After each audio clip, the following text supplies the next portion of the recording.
এরকম একটা প্রিপারেশন যদি থাকে তাহলে ভাতের পাশে তো দারুণ লাগে। আর একদম কম খরচায় খুব টেস্টি তৈরি হয়ে যায় এই মাছের ঝোলটি।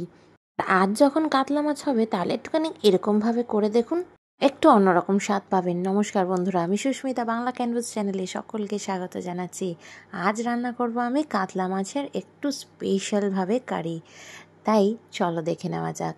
প্রথমেই মাছগুলোকে নুন, হলুদ, শুকনো লঙ্কার গুঁড়ো, সামান্য সর্ষের তেল দিয়ে ভালো করে মাছগুলোকে ম্যারিনেট করে রেখে দেব 10-12 মিনিটের জন্য। এবার কড়াইতে তেল দিয়ে তেলটা গরম হতেই একটা একটা করে মাছ আমি এইভাবে ছেড়ে দেব। মাছগুলোকে বেশ কড়া কড়া করে লাল লাল করে ভেজে তুলে নিতে হবে। মাছগুলো ভাজবার সময় যদি কড়াইতে লেগে যায় তাহলে অল্প সামান্য পরিমাণে হলুদ দিয়ে দেবেন, তাহলে কড়াই থেকে ইজিলি মাছগুলো ভাজার পর উঠে আসবে। মাছগুলো ভেজে নিলাম 3-4 মিনিটের মধ্যে। মাছগুলো বেশ ভালোই ভাজা হয়ে গেছে। এইভাবে মাছগুলোকে ভেজে নিতে হবে। প্রথম লটের মাছ ভাজা হয়ে গেছে, এবার এই লটের মাছগুলো ভেজে নিচ্ছি। সব মাছ ভাজা কিন্তু হয়ে গেছে। এবার মাছ ভাজার তেলে ফোড়নে দিয়ে দিলাম 2 এলাচ, 2 লবঙ্গ, 2 তেজপাতা, কিছু দারচিনি স্টিক। এইভাবে কিছুক্ষণ ভেজে নেওয়ার পর সুন্দর একটা গন্ধ বেরোতেই আমি এর মধ্যে 2খানা পেঁয়াজ কেটে রেখেছিলাম সরু সরু করে, সেগুলো দিয়ে দিলাম। এবার সমস্তটা একসাথে ভেজে নিচ্ছি। কিছুক্ষণ পেঁয়াজটা ভাজা হোক হালকা গোল্ডেন ব্রাউন করে, আর এদিকে একটা পেস্ট তৈরি করে নিই। চলুন, মিক্সিং জারে নিয়ে নিয়েছি একটা টমেটো, একটা পেঁয়াজ, 1/2 ইঞ্চি আদা, কিছু রসুন। এবার অল্প জল দিয়ে মিক্স করে নিলাম।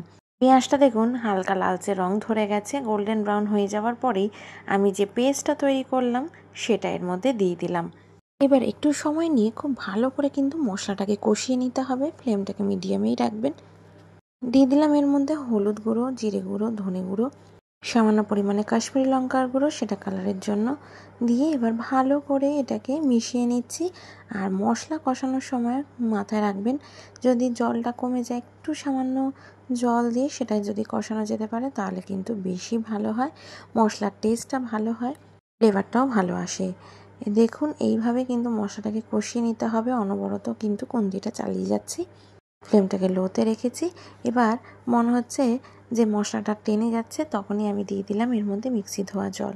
একটু জল দিয়ে সামান্য পরিমাণে এইভাবে কষাতে হলে তাহলে দেখবেন তেলটা কিন্তু খুব তাড়াতাড়ি রিলিজ হয়ে যায় আর মশলাটাও বেশ ভালো কুক হয়ে যায়। এবার এর মধ্যে আমি একটুখানি পরিমাণ মতো জল দিয়ে দিলাম। আপনারা চাইলে আরেকটু বেশি গ্রেভি যদি রাখতে চান ঝোল তাহলে একটু বেশি দেবেন। আমি এরকমই দিলাম। এবার ভেজে নেওয়া মাছগুলো এর মধ্যে দিয়ে দিতে হবে। ব্যাস, মাছগুলো দিয়ে এবার ভালো করে নাড়িয়ে চাড়িয়ে পরিমাণ মতো নুন দিয়ে দিন আর ঢাকা দিয়ে এটাকে একটুখানি ফুটিয়ে দিন। মাছগুলো সেদ্ধ হয়ে গেলে ওপর থেকে অল্প কুচিয়ে রাখা ধনেপাতাটা দিয়ে এবার 2 থেকে 3 মিনিট স্ট্যান্ডিং টাইমে রেখে এটাকে কিন্তু সার্ভ করতে হবে। ও আর একটা জিনিস দিতে ভুলিনি, বাট বলতে ভুলে গেছি, সেটা হচ্ছে গরম মশলার গুঁড়ো। গরম মশলার গুঁড়োটা কিন্তু অবশ্যই দেবেন, টেস্টটা কিন্তু খুব ভালো লাগে। দিয়ে ভালো করে নাড়িয়ে চাড়িয়ে এবার দেখুন গরম গরম ভাতের সাথে এটা সার্ভ করছি।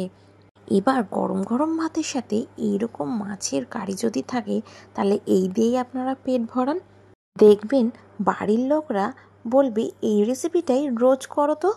আর দেখছেন অন্য কেউ আর কোনো রেসিপিই খাচ্ছে না। ভিডিও ভালো লাগলে অবশ্যই লাইক, শেয়ার অ্যান্ড সাবস্ক্রাইব করবেন। পাশে থাকা বেল আইকনটা প্রেস করবেন নতুন ভিডিওর আপডেটসের জন্য। ভালো থাকবেন, সুস্থ থাকবেন, টাটা।